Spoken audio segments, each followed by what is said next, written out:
Hey, everybody, welcome in. It's the Full Court Press podcast, talking everything local hoops. With Jason Guarente to my left, Jeff Reinhart here, LMP and Lancaster Online. Jason, we have reached the last week of the regular season of basketball. Can you believe it? It's Groundhog Day. It is. Basketball season sometimes feels like Groundhog Day. This whole season has felt like Groundhog's Day, and I finally wrote that the other day, like nothing easy on the girls' side this year. And as we sit here Monday morning to tape, on the girls' side, nobody's clinched. We got a week to go, and we got a bunch of ties, and we have a team that's in the lead, but nobody's clinched any titles yet. So multiple things on our docket here. We'll break down the scenarios for you, who's going to clinch, what the LL bracket might look like.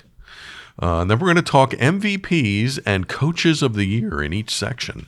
We'll take you behind the curtain and let you know what we've seen and who we think warrants those awards. First up, let's go through the sections. Who's alive? What ties are there? Which decimal point are we at on the tiebreaker? We could get there. And what the bracket might look like for the boys come Saturday. So jump in there. Okay. Jason, go. Here's what we know. Okay. CV is won Section 2. Warwick is finished second. Mm-hmm. Octorara's won Section 3. He is. Mennonites won Section 4, and Pequay Valley has finished second via tiebreaker. Uh-huh. So 5 teams are in. We need to sort out Section 1, which is still a mess. Good luck. Yeah. And we need to sort out the runner-up in Section 3. That's what's left to be decided. Okay. I saw Octorara took an L. Octorara lost their first game to Downingtown West at home on Saturday. Okay. Good, bad, indifferent? It just is, you know. I was talking to Matt Johns about this. There hasn't been an undefeated LL team through the regular season since Donegal in 2012-13. When they beat Guarente in States. They got to Guarente, yeah. Yes. It's hard to do, you know. Big time. Yeah, I mean, to go 21-0, which is what Donegal was trying to do, is really hard. So they're 19-1, and the world will keep on spinning. True, and they'll be fine, and they'll get in, and they'll make playoffs and all that good stuff. Good call on Mennonite coming through for you and winning that section. Yeah, that was not a difficult prediction. Way to step out on a limb there. Let's sort through Section 1 here. Okay. Well, I'm not going to go through every scenario. Yeah. Simplest result, Hempfield wins, outright champs. They play McCaskey at home. Cedar Crest wins. The likely would get second if Hempfield wins through the power ratings. Okay. Most likely scenario. But if Hempfield loses to McCaskey, then you're going to end up in a 3 or 4-way tie, and it's going to go to power ratings, and it's going to get complicated. Hopefully no coin toss scenarios. But if Hempfield loses, probably out. So you can win and you can be the outright champ, and if you lose, because they're fourth of those 4 teams in the power ratings, it would be difficult for them to get in. So the range of outcomes is wide. Does Hempfield have enough power points to make districts? No, they're out of districts right now. And they're not going to have a winning record. So they're 8-11. They could get to 500. McCaskey's also out of districts right now at 17. They're all bunched. Cedar Crest is like on the 15 line, and Township's on the 16 line. And McCaskey, it's all so close. But that's the other thing is if you get into the league playoffs, you could win the league championship. Pretty much. But if you don't get into the league playoffs, you may not get any postseason at all. You might not even get districts. You're turning in uniforms. Turn them in, boys. Report to track or lacrosse practice. So, wow. Your entire season is coming down to this week and whether you get to keep playing or not. And what was the second place team you're waiting on in Section 3? Section 3, it's Catholic. Lancaster Catholic has all the tiebreakers. Okay. So the only way LS could get ahead of them would be to beat Octorara, which they played them to a 2-point game the first time, so not the craziest thing in the world. And they would need Catholic to lose to Elko. Okay. So otherwise, Catholic will get in because they have all the tiebreakers. With a losing record? They're under 500. And here's the thing: if Hempfield wins and Catholic gets in, they play each other. They would play each other. Of course, they would. First round. Love the synergy there. Yeah. Love the synergy. Okay. Friendly reminder: the boys start with their quarters on Saturday. Boys are Saturday, Tuesday, Thursday. Girls are Monday, Wednesday, Friday this year. Championships at Township. Boys semis are at CB. Girls semis are at Hempfield. Okay, girls scenarios. Pretty cut and dried. Section 1, Crest and Township are in. Crest is 8-1, Township 7-2. If Crest beats Penn Manor on Tuesday, Crest wins its first outright title since 2019. And if Township wins Tuesday against Lebanon, and if Crest loses to Penn Manor, there'd be a tie. Tiebreaker would go to Township. Actually, they have a higher power rating in District 3 6A. So simplest one, Crest wins, they win Tuesday night. Section 2, tied. Ephrata and Warwick will both be in. They're both 10-1 at the start of the week. Ephrata Wednesday at Cocalico. Tricky trip, backyard rival. Warwick Wednesday at Garden Spot. If they both win, they would tie. It would come down to power rating. I'd have to dig in on that one because Ephrata's 6A and Warwick's 5A. So I don't know how that one would shake down off the top of my head. Warwick with a win would get 3 straight section titles. Warwick looking for its first since 1991. 91. Ooh, that was before my time. Section 3 still a little dicey. As we tape, Monday, Lancaster Catholic Monday night plays Elko at home. If Catholic wins Monday night against Elko, Crusaders win the Section 3 title outright. That we know. There's a tie for second. Manheim Central 6-3, LS 6-3. Tuesday, Central at Donegal. LS at Northern Lebanon, which is hiccuped here late. They have a couple losses late. They've been out of the section race here now for almost a week. If they both win, it would come down to ties. And Central and LS are like, they're both right there. They're like 7, 8, 9 line, District 3, 5A. That one might come down to like the 7th decimal point, as you like to say. So keep an eye on that. Section 4, Pequea Valley and Columbia are both in. They're through. Pequea Valley's done. They finished 9-1 in the section. Columbia's 8-1. If they win Wednesday at Lancaster Country Day, they'll share the title, and it'll go to power rating for the LL seed. Pequea Valley would lead there. They're second.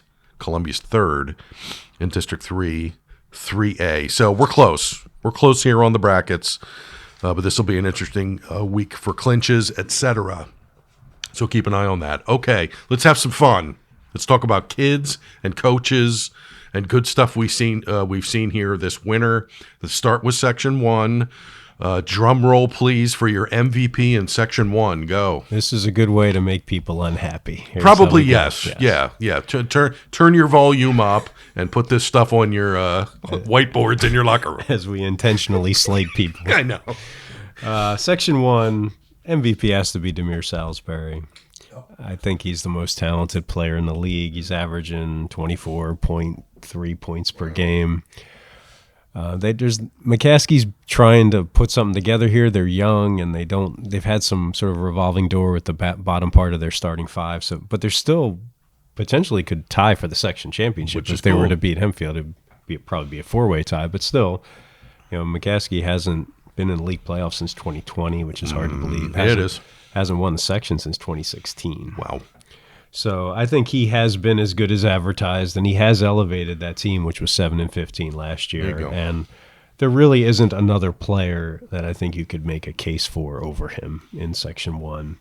Okay. Coach of the Year is interesting. Yeah. Well, it's not resolved yet, the race. So, I think if Hempfield wins it, it's got to be Danny Walk. They were 3-19 last year. Wow. And they come back and they would go 8-2 in Section 1 if they win their last game and win the section. I don't think people had Hempfield circled as the section champ back in November. No, you didn't.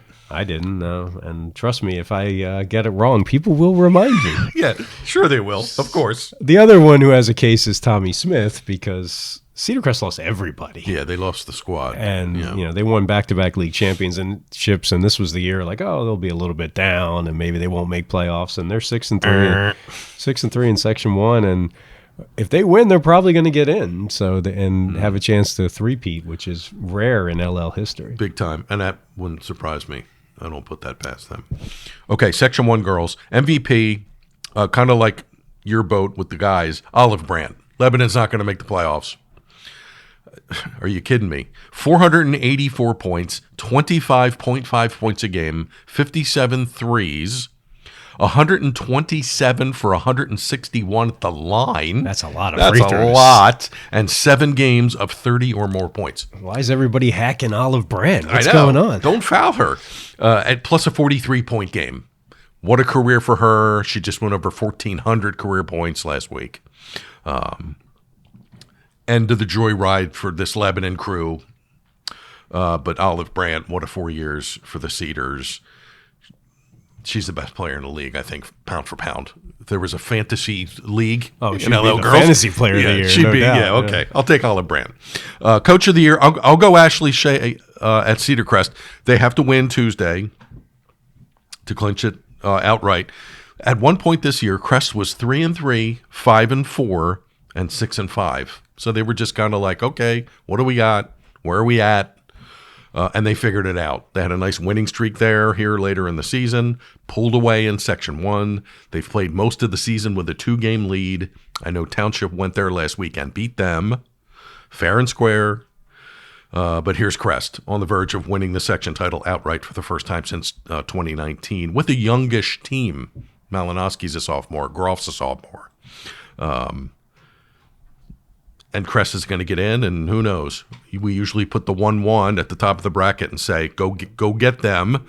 And I think a lot of people will be going after Crest here. So I'll go Olive Brandt and Ashley Shea in Section 1. Section 2, who do you have? Here's where you can start to make some people angry is Section 2 MVP. Okay. Oh, yeah. Okay. Timmy Hambright had the best season. Probably, yes. That is probably not disputable. Mm-hmm. He's averaging 25.4 points per game. Oof. He scored 508 points. That's a lot. Yeah, regular season's still going. Yeah. He just got to 1,000. But Cocalico's 6-5 in the section and isn't going to the league playoffs. So if you want to pick the guy who had the best season, you pick Timmy Hambright. Okay. If you want to get into that inane conversation about what's valuable and how important someone is to their team, you know, that thing they do in baseball every year, it's Your Majesty Washington. Of course. Because he's also a 1,000-point scorer. He and Timmy Hambright got to the milestone on the same night. And they are 16-2 with him in the lineup. That's pretty good. And 0-2 without him. Okay. And without him, they're not in the league playoffs. No. And without him, they're not perhaps the favorites or co-favorites for the league championship or among the favorites.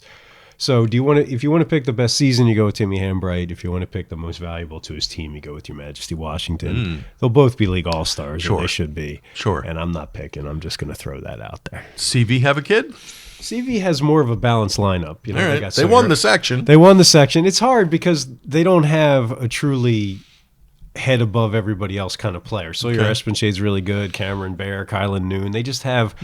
They're more about how well they play together, how hard they defend, how much how tough they are on like loose balls, and they're just good in every little detail, and that makes them the section champs.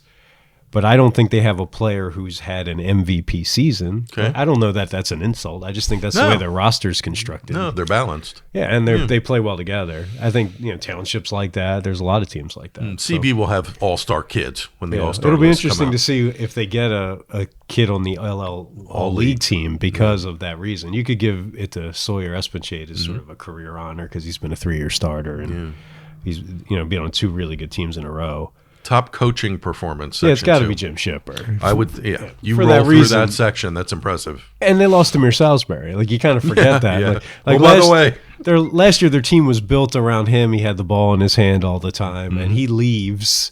And I think most people thought they would be iffy to get into the playoffs, in the league playoffs, and they were 10-0 before they lost to Cocalico on Friday. It's hard to go win 10 consecutive league games. Oh, yeah. And, they've played Township and they beat them, and they played Cedar Crest close. They've played some of the bigger schools, and they are the highest rated Class 6A team from the LL. How about that? So that's a pretty good. We'll see what the Bucks got in the bracket. And next they have a real chance to go to the league final. I mean, that bottom of the bracket with Octorara will be fun. Interesting. Okay, Section 2 girls. With all due respect to Leah Caldwell, who just went over 1,000 the other night, great career at Ephrata. I have Mia Warfel circled at Warwick. Junior, lefty, gym rat. Goes to Lidditz Rec every morning at 5 a.m. and shoots jumpers with her mom. Yeah, okay. that's a Warwick thing to do. That's right awesome. Yeah. She told me that, and I was like, okay, there you go. I got to write that. I think you could go into Lidditz Rec at any point in time, Yeah. and there would be a Warwick basketball player in there. You're probably right. Yeah. 14 points a game, 54 threes, and this one is great. 87% free throw shooter. That's big. And that's not in like 25 attempts. That's in like 60 or 70 attempts. She's like 53 for 61 at the line. So you can't foul her. And she hit that crazy 4-point play to beat Cocalico, to get them in the situation where they are. She's been fantastic. And I've seen them 5 or 6 times now. And she does something every game to just... And it's not always a three. It's a flush on a breakout. It's a steal. It's a big shot when they need it. She's been great. Coach of the year, Erica Lausch. Warwick. Yeah, Seriously. when you haven't done it since 1991. No way. Warwick was 0-3, and they were 1-4. And then they ripped off 11 in a row, grabbed the lead in Section 2, and stayed there. If they win on Wednesday, they'll get a share for their first title since 91. So Erica's been great. Second year at Warwick. She was over at CV with Bill Moore. Bill Moore left CV last year, and he came over to Warwick to help Erica. Mm-hmm. So they've been a great 1-2 punch. But Erica's called all the right shots. She loses her voice every game. Her post games are phenomenal because she can't speak. Like she is so... done from coaching the 2 hours that she loses her voice every night. So, but they've been great. They've been the story of Section 2, and we'll see if they can finish the job. Section 3, boys, go. Yeah, I think it has to be Octorara based. Yeah. I mean, they're going to they have a chance to run the table. They're 9-0 in the section. Mm-hmm. Everyone else has at least 4 section losses, so they're head and shoulders above the pack. So the coach is Gene Lambert. They're 19-1. They're, I think, 4th in Class 5A. It's the first section championship the school's ever had in the LL League. And they have a chance at the LL championship, which pretty cool. Has Octorara won an LL championship in any team sport? I think they shared a section football title one year with Elko or something. So it's rare. Not many. It's rare. Yeah. So I think, you could probably bend yourself into a pretzel to try to come up with someone else, but I don't see the reason to do that. And the MVP, it's interesting because Octorara has 5 kids who average between like 9.6 and 14.5 points. So I'm going with Vito Vespi. Double V, baby. Double V. All right. I just think he's their best all-around player. He's averaging 14.8 per game, 27 threes. He's tall, long reach, good defender, 77% at the line. It'll be interesting to see if they get an all-star in the LL League first team because they're so balanced. But I think you almost have to acknowledge the season they had and pick someone. Definitely. And I mean, you could pick Lazo Cristo, who's their point guard. I mean, you could pick Vincent Thaler, one of their best rebounders. I mean, you could go down Carter Lambert, Chase Fetro. They're a lot like CV in the sense that they have a very good all-around team. We need to teach Gene, God love him, that you can put 2 pictures in one email when you send the box scores in. Love you, Gene. Don't ever change, man. Be you. There isn't a person in the world that doesn't love Gene. He's spectacular. Yeah. He's great. But you can put 2 pictures in one email. All right, Section 3 girls. MVP, Nevaeh Kennedy at Catholic. Oh, my gosh. At midseason, I would have said Cherokee at Northern Lebanon. She got hurt, and she missed a couple games here late. Glad to see she's back. But Nevaeh Kennedy at Catholic has been unbelievable. And I wrote about this in the notes this week. She's had 3 go-ahead game-winning buckets in crunch time this year.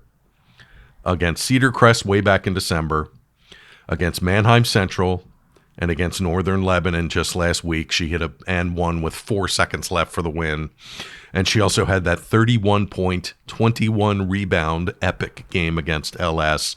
And all of those games, especially the Central game, the Northern Lebanon game, and the LS game, the way Section 3 has gone this year, those were all money shots, big time, crunch time, get me the ball, I'm going to finish plays. And she's been fantastic this season. Told me that she's was shooting too many threes. She said, I worked on threes as a sophomore. Junior year, I want to get to the rim. And she's gotten to the rim, and she's been unbelievable. Could go any number of ways here with Coach of the Year because all these teams in this section, except Donegal, which has 3 wins here late, good for them. The 5 teams above them, they're all going to make districts. And the champ and the runner-up in Section 3 both have a legit shot to win the LL tournament.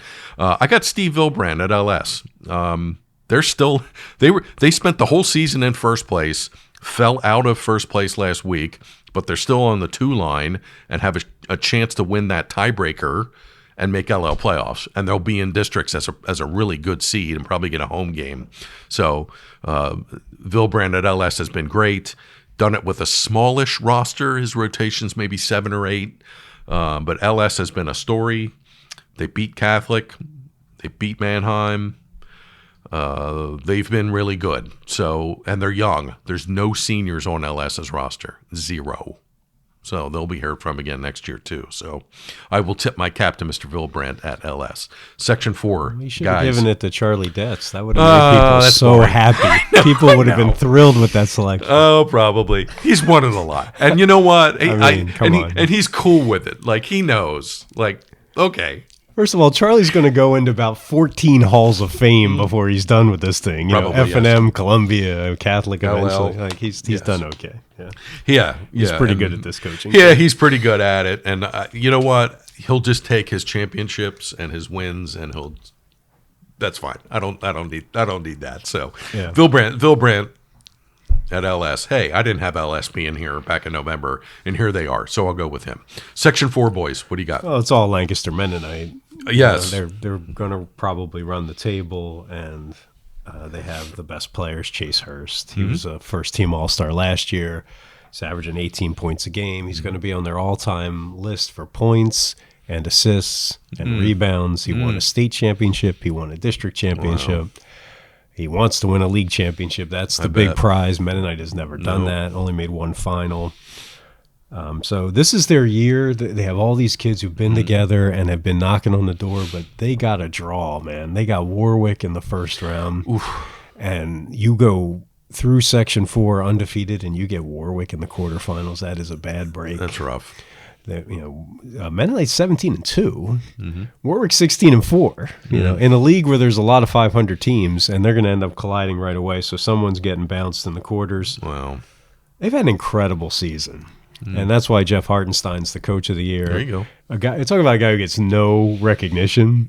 Right? He takes over after a state championship, and you're supposed to win, 90% of your games there, and he just keeps winning. They beat Devon Prep. Chester, Cardinal O'Hara. Wow. They're 17-2. And you kind of forget about them because they disappear because they don't really play a significant in-county game over the course of the regular season. Like, we'll go to Hempfield McCaskey and everyone will talk about Hempfield McCaskey, and Mennonite just kind of exists in this world where their Section 4 games are just not that compelling. So yes, I think he's done an incredible job. And yes. You got to keep in mind, they also lost Cody Fisher to a transfer. That's right. He was an all-state kid. Yeah, he was. And they're still 17-2. They have flown under the radar. Yeah. We've sat here now for like 6 or 7 weeks in a row, and they barely come up. You say, okay, well, Mennonite's going to win Section 4. Next. Because you can't really talk about, that big Cardinal O'Hara win in December. Because like in the LL circles, that's just not on the radar. Yeah, that's right? a blip. That's a box score in the paper, and you just keep going. And every section game is a double-digit win. Yeah. So, but we'll see if they can win it this year, the league championship. That would be their crowning moment. Yeah. I think they really want that, more than districts even, would be my guess. And here's a question. I wonder how many kids have won a league, district, and state championship in LL history. It'd be very few, like Catholic. That Catholic team won all 3. But on the boys' side, would be incredibly rare because there's just very few boys' state championship teams. Doesn't happen. Yeah. All right, Section 4 girls. MVP, I got to go Janae Patterson. She's been fantastic. 20.8 points a game. She's closing in fast on 1,700 career points, and she'll get it. She's got a couple regular season games, an LL game, at least one, and a district game, at least one. Amazing career, and she's been great. sees the best defender every night, and still drops 20. So it's Janae. I'll be curious to see if she plays in college. We talked in November about that. She was unsure. But you can't tell me somebody out there wouldn't want to scarf her up for 4 years. Without a doubt. I mean, seriously. That's the beauty of the small schools, though, is that kids come in as freshmen and contribute, and you get to watch 4 seasons of them. Yeah. It doesn't often happen at the bigger school level. No. We'll see. I'll bug her about it here now when playoffs get started, but she's been great. Okay, I'm going to go off the board for Coach of the Year. I'm going to go off the board. Tip of the cap to Jason McDonald, who needs 4 wins for 200, by the way. That's a great number. And Terrell Keys at Columbia, because the Tide are back, and it looks like they'll get a share here of the section. So you could say either of those two guys. Curtis Butler at Lancaster Mennonite. Think about what he's been through. He gets the job 2 years ago. Gets the job. I got a varsity job. I have a program. Here are the keys. All right. And like a week later, they freeze the program. Sorry, Mr. Butler. No varsity this year. But we'll let you go down and coach the 8th grade, 9th grade team. Okay. Yeah. But he did it. He put in his time. He got the program restarted. They could have said, nah, we're not going to play again, because they have limited kids. And the one girl's an exchange student from Spain, and she went home for like a month. Another girl hurt her ankle and missed like 6 or 7 games. So they don't have a full roster every night. They have 4 wins. They'll probably get a couple more here by the end of the season. Program is back. It's in a good place. They're playing again. They're competing. There's kids coming in the pipeline.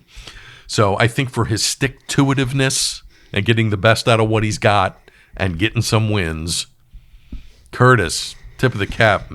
Seriously, restarting a program and getting it back up and going impressed me this winter. So yeah. That is impressive. It would be very easy if you lose your varsity team to just say, all right, I'm done with this. What's the point? Yeah. Oh, but we'll let you coach the middle school team. Yeah, that's incredible. Okay. I mean, he got his stripes. He's like, okay, here we go, varsity, let's go. And they were coming off like back-to-back state playoff trips.